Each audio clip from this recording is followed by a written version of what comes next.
சொல்கிறோம். இன்னைக்கு உங்களுக்காய் நமக்காய் ஜெபிக்கிறோம். கர்த்தர் நம்ம எல்லா பொய்களையும் தாண்டி சந்தோஷமாய் கர்த்தருக்குள் உண்மையான சாயல்ல வாழுகிற கிருபையை கர்த்தர் உங்களுக்கு தருவாராக. ஒரு அல்லே சொல்ல மாட்டீங்களாங்க? எனக்கு 4 பேர் தர்ற பேர் புகழை விட எனக்கு இயேசு பெரியவர்.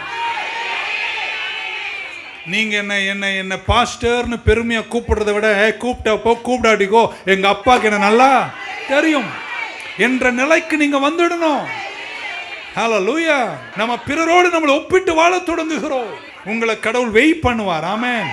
உங்களை அளந்து பார்க்கிறார். நீதிமொழிகள் 21:2 இப்படி சொல்லுகிறது, a way seems right to a man. ஆமென். நீதிமொழிகள் 21:2 நினைக்கிறேன். மனுஷனுடைய வழியெல்லாம் அவனுக்கு அவன் பார்வைக்கு செம்மையாய் தோன்றும். அது இலைய போடும்போது, அது மூடும் போது, நீ இறங்கும் போது, அந்த பொய்யை நம்பும் போது, கர்த்தரை விட்டு விளங்கும் போது அது என்ன வாழ்க்கை மாதிரி உனக்கு தெரியும். ஆனா முடிவு நல்லா இருக்காது. ஆமென். கர்த்தரோ இதயங்களை என்ன செய்வாராம்? வெயிட் பண்றாரா. he weighs the heart, he pondereth the hearts. நம்ம நினைக்கிறோம் ஆண்டவர் தெரியாது, எல்லா இருதயத்தையும் கணக்கு போட்டு வச்சுக்கிறார்.